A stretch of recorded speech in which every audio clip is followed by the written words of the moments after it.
안녕하십니까.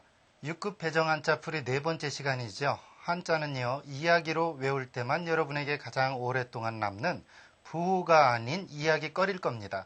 그렇다면요, 그 첫 번째, 오늘 또 여전히 어떤 글자부터 시작하는지 같이 보기로 하죠. 지금 보고 있는 자는요, 이 예도래라고 하는 글자인데요. 중요한 건 여러분이 지금 이 보일시라는 글자를 여러분이 배웠다면 충분히 이해할 수 있는 글자의 형태를 취하고 있고요. 이야기로 여러분에게 다가갑니다. 어떤 식이냐고요? 보시죠. 이거는요, 재단에다가 제사할 때 차려놨던 어떤 재단의 표시입니다. 그렇기 때문에 대부분 귀신 또는 보다 마음 이런 쪽에 관계가 되어 있고요. 이 옆에 글자는 풍성할 풍이라는 글자죠. 제기그릇 위에 무언가 잔뜩 올려놓은 모양입니다. 그러니까 둘 다 어떠한 이야기거리로 여러분에게 다가가느냐면요. 제사할 때 신 앞에 제물을 풍성하게 차리고서 제사를 지내는 것은 바로 예의요 예절이다 라는 뜻에서 예의 또는 예절 그런 글자로 여러분에게 다가가고요. 그 응용 한자어를 보면 예식장, 실예라는 말이 있습니다. 이때 예식장 할 때는요, 당연히 예식을 하도록 여러 시설을 갖춘 곳을 예식장이라고 그럴 거고요. 실예는 말 그대로 예의를 잃어버렸다, 예의에서 어긋났다 이러한 뜻이 되겠죠. 보다시피요, 여러분은 한자를 이야기로 외울 때만 가장 쉽게 예의에 벗어나지 않도록 외울 수 있겠죠. 그렇다면 그 다음 글자도 같이 한번 보도록 하겠습니다. 그 다음 글자는 성씨 이자로 많이 쓰이는 자인데 이것이 원래 의미는 성씨라는 뜻으로 쓰이기 이전에 오얏, 자두라는 뜻으로 쓰였죠. 오얏이나 자두는 바로 우리가 지금 생각하는 것보다도 더 일반적으로 마을이나 또는 동구밭에 많이 있었던 모양입니다. 그러면요, 그 동구밭으로 같이 한번 나가보시죠. 지금 보니까요, 나무목 밑에 아들자라고 했고 이 아들자를 달리 자식자라고도 표현을 하죠. 즉 나무 밑에 자식 어린 아이들이 매달려서 무언가 따는 것이다. 그것은 곧 뭐냐면 여러분이 생각하는 바로 오얏이나 자두라는 의미죠. 그래서 이것을 오얏리라고도 하고요. 이 오얏리라는 것은 즉 나무 밑에서 자식들이 따먹는 그런 열매다라는 뜻에서 출발을 했다가 아무래도 이시성을 가진 사람들이 즉 성씨 이 마을에 아무래도 여러 집성촌이 있었던 모양입니다. 그리고서 그 집성촌의 대표인 오얏을 우리 그럼 성씨로 쓰자 해서 오얏리, 성씨리 이렇게 쓰는 글자죠. 그런 의미에서 나무목에다가 아들자, 자식자를 합쳐놓은 글자입니다. 한자어를 보면요, 이화, 즉 오얏꽃을 이화라고 그럴 거고요. 그 다음에 자두꽃을 이화라고 하죠. 쉽게 얘기해서 오얏이나 자두는 똑같은 말입니다. 이조, 즉 이시조선, 태조 이성계가 세운 조선을 이조라고 즉 격하해서 하는 말이죠. 이것은 아무래도 우리나라 사람들이 한 말보다는 일본인들이 우리 조선을 좀 더 한 문중으로 편파적으로 얕보아서 하는 말이 이조라는 말이죠. 그러니까 여러분들은 되도록이면 이조라는 말을 쓰지 않는 게 낫겠죠. 중요한 거는요, 성씨이, 즉 이시성을 가진 사람이 조선을 세웠다는 거죠. 소위 말하면 태조 이성계를 일컫는 이야기일 겁니다. 그러면 또 어떤 글자가 있는지 같이 보겠습니다. 지금 이 6급 배정 한자 풀이 계속해서 그 이응 부분을 가고 있는데요. 중요한 것은 리을이 이응으로 앞에 올 때는 두음 법칙에 의해서 음가가 바뀐다는 것을 여러분이 꼭 인지해 두시기 바랍니다. 왜냐하면요, 그것을 모르고 리라고 계속 쓴다면 그것은 여러분이 도금을 쓰세요 라는 문제에서는 정답을 맞추기가 어렵게 되겠죠. 그럼 같이 한번 보도록 하겠습니다. 지금 이 글자는요, 벼화 옆에 선칼도, 칼도라는 글자입니다. 즉 합쳐서 무슨 글자로 쓰이느냐면 이렇게 나눌 수가 있겠죠. 벼 이삭을 이야기하는 거고요. 이건 칼을 이야기하는 거죠. 합쳐서 벼를 칼로 베어 거두니까 이롭다라는 뜻으로 이로울 리자가 되고요. 당연하죠. 옛날에는 가장 부유하고 이로운 일이라는 것은 곡식을 거두는 일일 테니까요. 그런 의미에서 곡식을 나타내는 벼화에다가 그것을 거두는 칼 합쳐서 벼를 칼로 베어 거두니까 이롭다 또 별을 칼로 베기 위해서는 이 칼이 날카로워야 된다 해서 날카로울리 이렇게도 쓰는 글자가 되겠습니다.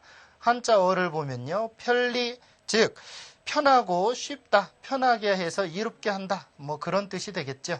그 다음 이기심 할 때 이기, 자기 개인의 이익만 그런 걸 챙기는 것을 이익이라고 그러겠죠. 즉 자기를 이롭게 하다라는 뜻의 글자가 되겠습니다. 여러분은요, 이처럼 한자가 이야기거리일 때만 여러분에게 생각으로 다가갑니다. 그 생각을 소중히 하시고요. 또 다른 생각 속으로 같이 가보겠습니다.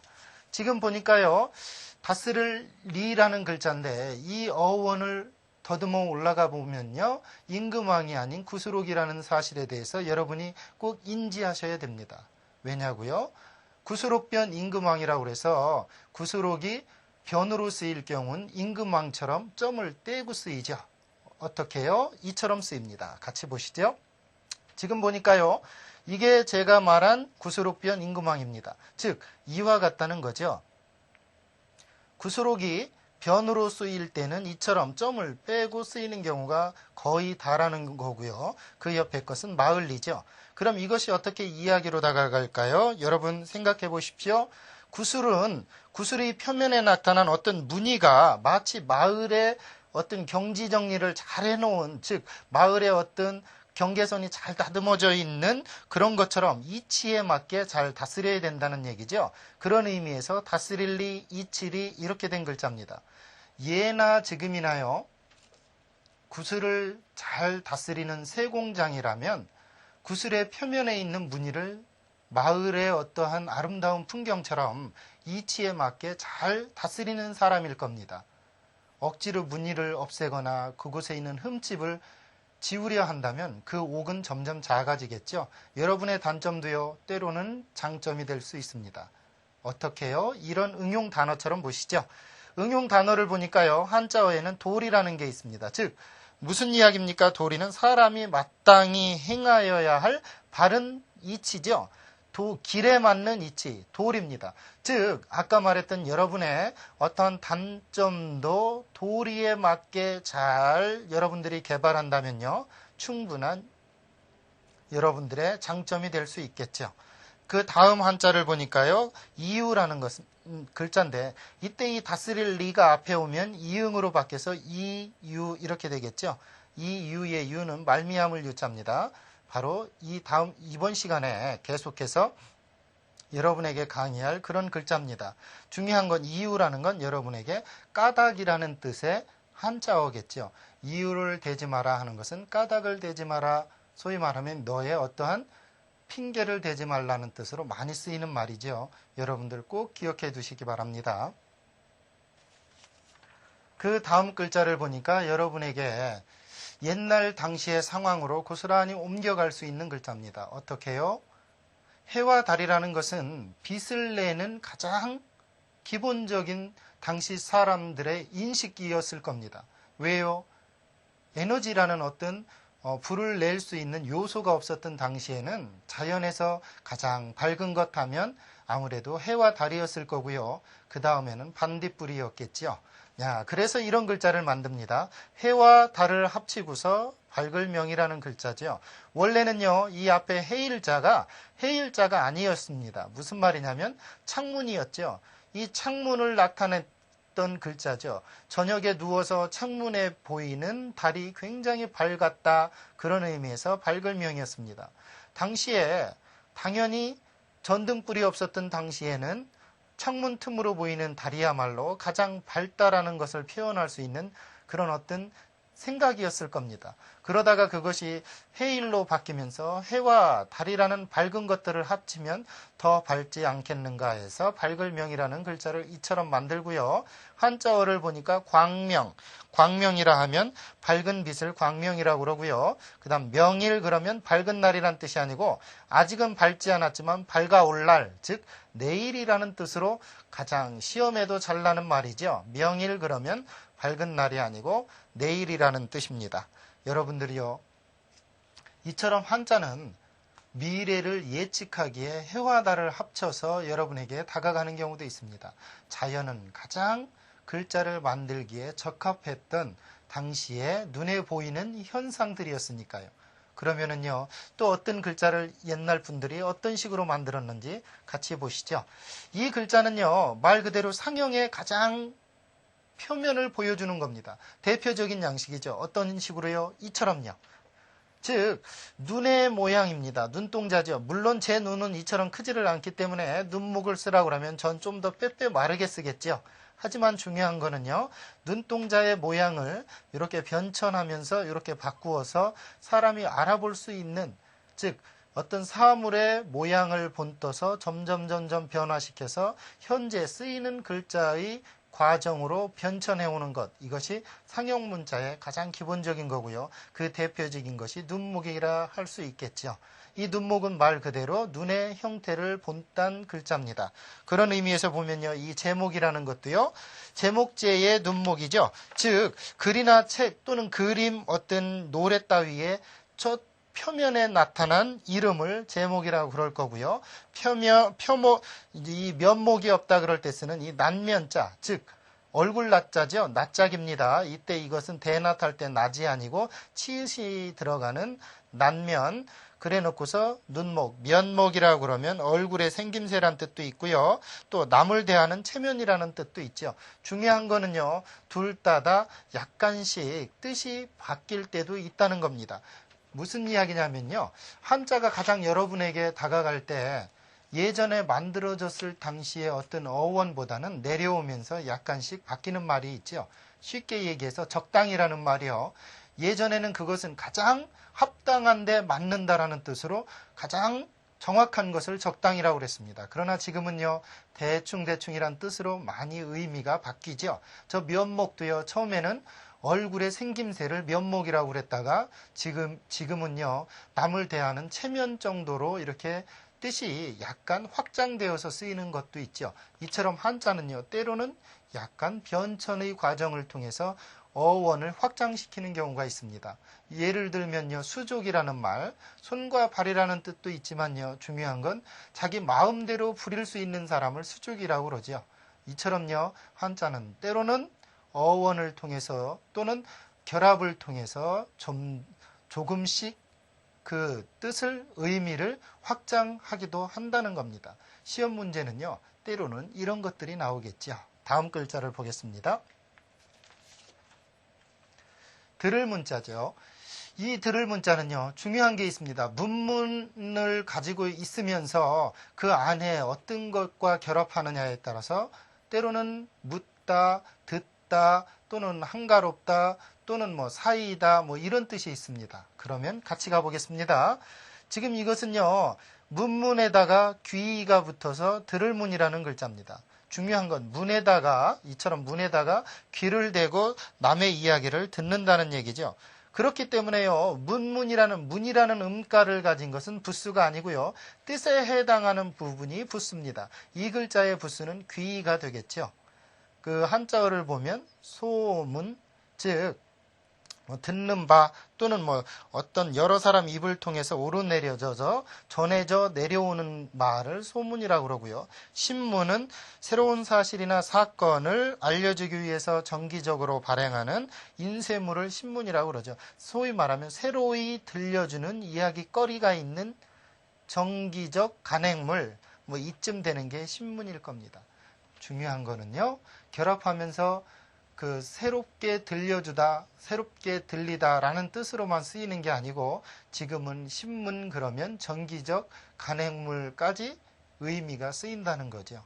이처럼요, 단어는 어떠한 연장선상에서 계속해서 바뀔 수 있는 가능성이 있습니다. 중요한 거는요, 본래 새로이 들려주다라는 뜻은 그대로 간직하고 있다는 거죠. 그럼 다음 글자를 보도록 하겠습니다. 지금 이 글자는요, 나무목에다가 이 나달, 즉 쌀 나달의 어떠한 그 점점을 합쳐놓은 글자입니다. 어떤 식이냐고요? 이처럼요. 지금 보니까요, 이 점을 나타내는 이것은요, 소위 말하면 벼에 붙어있는 곡식의 나달일 거고요. 이것은 나무라는 뜻이 아니고 벼 이삭을 의미하는 겁니다. 즉 벼에 붙은 나달을 나달의 그런 의미를 합쳐놓고서 이것은 쌀이다라고 우리가 그 정하자 해서 쌀 미자가 된 겁니다. 이러한 글자는 여러 가지가 있는데 뭐 차후에 우위에 삐침이 있는 것과 또 뭐 여러 가지 형태가 있습니다. 중요한 건 이것은 나무라는 뜻이라는 의미보다는 별하는 뜻이 더 강하다는 거죠. 그 한자어를 보면요, 미음, 뭐 쌀을 죽처럼 마실 수 있게 잘게 부숴가지고서 끓여가지고서 만드는 걸 미음이라고 그럴 거고요. 백미는 말 그대로 하얀 쌀, 흰 쌀을 백미라고 그러죠. 이처럼요, 한자의 어원 속에서 한자는 이야기거리로 여러분에게 다가갑니다. 그러면 또 다른 이야기를 보도록 하죠. 이 아름다울 미자를 보면요, 예나 지금이나 특히 사람들은 겉에 아름다운 옷을 입기 좋아했다는 것을 여실히 보여줍니다. 어떤 식이냐고요? 같이 보겠습니다. 지금 이걸 보니까요, 양양에다가 큰 데를 더했습니다. 물론 양양의 밑에 삐쳐나오는 것은 자른 상태지만 똑같은 거지요. 양양 밑에 큰 데, 즉 양의 큰 녀석이 아름답게 보인다는 뜻도 있고요. 이 큰 데는 사람이 양팔을 벌리고 서 있는 모습이고요. 그 위에다가 양털 같은 어떠한 가죽으로 머리에 장식을 했다는 거죠. 또는 모피를 입었다는 겁니다. 이런 사람들이 아름다워 보였다는 거예요. 그래서 틀림없이 예나 지금이나 머리를 장식하거나 옷을 입는 것은 이처럼 모피 또는 어떤 화려한 장식을 입은 것이 아름답게 보였으면은 예나 지금이나 똑같다는 사실이죠. 그런 의미에서 아름다울 미는요, 양양에다가 큰데, 양이 큰 놈이 아름답다 또는 털이 아름답다는 이야기고요. 또는 서 있는 사람이 머리 위에 양처럼 털로 아름답게 장식을 하고 옷을 아름답게 입은 모습에서 아름답다, 이런 의미가 되겠습니다. 한자 응용 한자어를 보면요, 미술이라는 건 아름다움을 나타내는 예술의 한 부분이겠죠. 뭐 그림을 나타내는 대표적인 거고요. 미남 그러면 뭐 아름다운 남자란 뜻도 있지만 잘생긴 남자란 뜻이겠죠. 원래 아름다울 미자는요, 여자가 더 많이 쓰이죠. 중요한 거는요, 사람이 꽃보다 아름답다는 거죠. 어떤 식으로요? 마음이 더 그렇다는 겁니다. 마음은요, 세상에서 그 무엇보다도 아름답습니다. 그런 의미에서 아름다울 미자는 외형적인 걸 나타냈다면요, 여러분은 마음속으로 여러분을 아름답게 가꾸시기 바라겠습니다. 다음 글자를 보겠습니다. 이 글자는요, 원래 성씨 이자처럼 원래는 성씨를 나타내는 글자가 아니었습니다. 소위 말하면요, 성씨 박이라는 글자인데 중요한 건 성씨 이자처럼 첫 출발은 단순하게 출발했다는 거고요. 아무래도 그곳을 갖다 쓰던 사람이 있어서 성씨가 굳어진 거죠. 같이 보겠습니다. 나무목에 전복자를 합쳐서 성씨 박자, 원래는 소박할 박자죠. 이 글자를 보면요, 어떻게 만들어진 거냐면요, 나무 껍질이 점칠 때 사용하는 거북이 등껍질처럼 뭐 울퉁불퉁한 그런 자연 그대로라는 데서 순박하다, 소박하다라는 뜻으로 순박할 박, 소박할 박자였습니다. 그러다가 이것을 아무래도 나무 그 껍질이 그렇게 점을 칠 때 쓰던 거북이 등껍질처럼 울퉁불퉁한 나무 근처에서 많이 아무래도 박시성을 가진 사람이 집성을 했는 모양입니다. 그래 놓고 그 사람들이, 야, 우리는 이런 형태의 어떠한 그 장점이 있으니까 그것을 우리 성으로 한번 삼아보자 해서 뭐 아무래도 쓰지 않았겠나 하는 추론을 가능하게 하는 자가 되겠죠.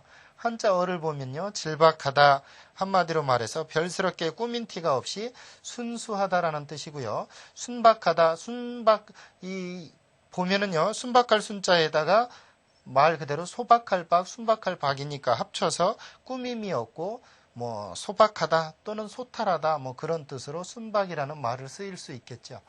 이때 박자는요, 성씨박이라는 의미보다는 순박할 박이라는 그런 뜻으로 더 많이 쓰인 경우입니다. 한자는요, 지금 우리가 성씨로 쓰이는 대부분의 글자들은 처음에 보면 성씨로 쓰인 것보다는 만들어지는 충분한 이유가 있이 만들어진 후에 사람들이 갖다 쓴다는 것이 굳어져서 그렇게 성시로 더 많이 쓰이는 게 요즘의 모든 성시가 차지하는 그런 이유가 되겠습니다. 그러면요, 다음 글자를 보도록 하죠. 이번 글자는 여러분이 반을 편성한다 또는 뭐 몇 반 누구다 할 때 쓰는 글자입니다. 이 글자도요, 구술과 관계가 되어 있습니다. 어떤 식이냐고요? 같이 보겠습니다. 지금 요게 선칼도의 모양입니다. 그래놓고 양옆에 임금왕이 아니라 구스록이죠. 구스록을 이렇게 임금왕처럼 쓰이고 그 다음에 그것이 칼도로 나누어 놓은 겁니다. 즉 구슬을 양쪽으로 칼을 써서 반으로 딱 나눴다 해서 이것이 나눌 반이죠. 옥을 양쪽으로 칼을 써서 나누어 놨다 해서 나눌 반자, 이렇게 외우면 여러분들은 한자를 쉽게 외울 수 있을 겁니다. 한자어를 보니까요, 반장, 반의 우두머리가 반장이 되겠죠. 합반, 즉 반을 합치는 것을 합반이라고 그럴 겁니다. 예전에 어렸을 때 누구라도 다 경험을 했을 겁니다. 담임 선생님이 출장을 가면 옆반하고 합반해서 수업을 하는 경우가 있죠. 그럴 때 쓰는 것이 합할합자의 나눌 반자가 되겠습니다. 이때 반자는요, 나누다, 즉 구슬을 칼로 쪼개어서 양쪽으로 나누어 놓다 해놓고 나누면서 구슬옥의 점은 없어진다는 겁니다. 여러분들 꼭 기억하십시오. 구슬은 점이 없어지는 게 더 많습니다. 또 다른 글자를 보겠습니다. 돌이킬 반자인데요. 이 돌이킬 반자가 참 어원이 재미있습니다. 어떠냐고요? 같이 보시죠. 지금 보니까요, 이 돌이킬 반자 위에가 보면 이렇게 생겼죠.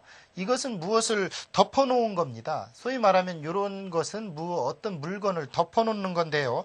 그 덮어놓은 것을 또우는 손의 모양이라고 그랬죠. 즉 손으로 덮어 가린 것을 손으로 뒤치는 모양에서 뒤치다, 돌이켜 놓다, 뒤집어 놓다 해서 돌이킬 반이다 라는 뜻으로 쓰인 겁니다. 즉 이것이 어떤 물건을 덮어 놓은 모양이고요. 이 또우는 손의 모양을 나타내는 경우죠. 이 또우자를 들어간 글자 중에 버두자가 있죠. 버두도 이 손을 마주 잡은 데서 벗이다라는 뜻으로 여러분이 기억을 하셨을 거고요. 또 그렇게 기억을 하시면 그 기억이 오래 가겠습니다. 한자어를 보니까요, 반대, 즉 나무의 말이나 의견을 거스르는 것을 반대라고 그럴 거고요.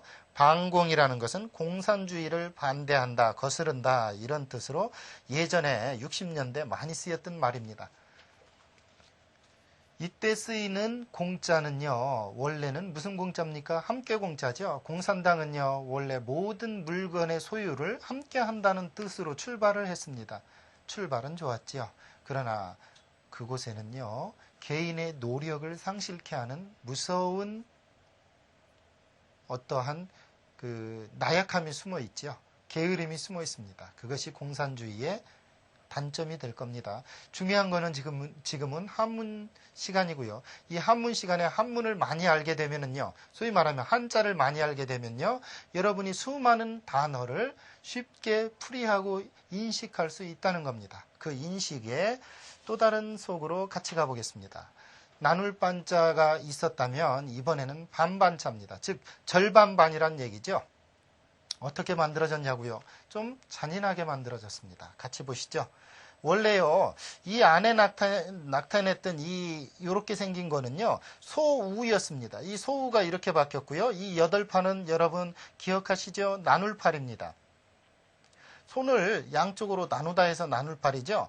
예전에 사냥을 해서 또는 어떠한 재물을 공동 소유였던 당시에 어떤 농경사회 이전에 목축 사회에서 소를 잡아서 8팔자처럼 양쪽으로 나누다. 그래서 나누긴 나누는데 어떻게 나누냐면 반반씩 나누자 해서 반반자가 된 겁니다. 이때 반은요, 절반을 이야기하는 겁니다. 그런 의미에서 여기에서 뜻을 담당하는 이 나눌팔 굉장히 소중하겠죠. 그러니까요, 여러분들 꼭 기억하십시오. 소우의 변형 형태인 이 점이 8팔과 겹치니까 그것이 사라진 경우입니다. 한자어를 보니까요, 반백, 반은 머리가 하얀 경우를 반백이라고 그러고요. 반월 그러면 반달을 반월이라고 그러죠. 중요한 거는 처음에 소를 잡아서 양쪽으로 반반씩 나누다. 정확하게 반으로 똥 나눈다는 의미에서 8팔이 들어갔다는 것과요. 부수는 열십이라는 겁니다. 기억해 두십시오. 부수는 열십입니다. 다음 글자를 보시죠. 2번 글자는요.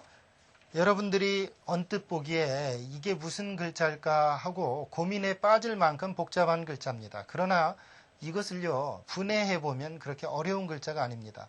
어떤 식으로 분해하느냐고요? 이처럼 분해해 보십시오. 지금 보니까요, 이건 여러분이 활궁이라고 배웠지만 옆에 있는 것은 도대체 모를 겁니다.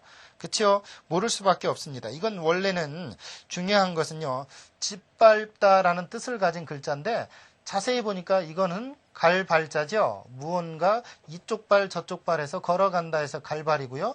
이거는 활궁이고요. 이거는 몽둥이입니다. 즉 어떤 도둑이 물건을 훔치고 가니까 활로 쏘기 이전에 몽둥이로 치려고 하다가 뛰어 달아나니까 활로 쏘다라는 뜻이죠. 중요한 건 그런 의미도 있지만요. 활을 쏘기 위해서 두 발로 풀밭을 짓밟다. 이게 짓밟다라는 뜻이니까요. 짓밟고 서서 활을 쏘다라는 뜻에서 쏘다. 그것이 조금 더 확장돼서 피다. 피다, 꽃이 피다라는 뜻의 피다라는 뜻입니다. 또 출발하다, 이런 뜻으로도 많이 쓰이죠. 그 한자어를 보니까요, 발표하다, 세상에 널리 드러내어서 알리는 걸 발표한다고 그러죠. 그 다음 발생, 태어나는 걸, 또 생겨나는 걸 발생이라고 그럽니다. 이때요, 위에 갈발이라는 의미 요소, 그 다음 활이나 창이나 몽둥이, 그런 것은 당시에 어떻게 쏘다, 던지다, 치다라는 뜻을 가질 수 있는 가장 기본적인 단위일 거고요. 그러니까 앞에 걸어 막 뛰어가는 놈을 창으로 또는 뭘로요? 그렇죠. 활로 쏜다는 얘기죠. 그래서 원래는 쏠발, 필발 이렇게 쓰인 글자입니다. 여러분, 한자는 이야기입니다. 오늘 강의는 여기까지고요. 중요한 거는요. 여러분들 꼭 결합의 원리를 통한 이야기거리를 찾아내시길 바라겠습니다. 감사합니다.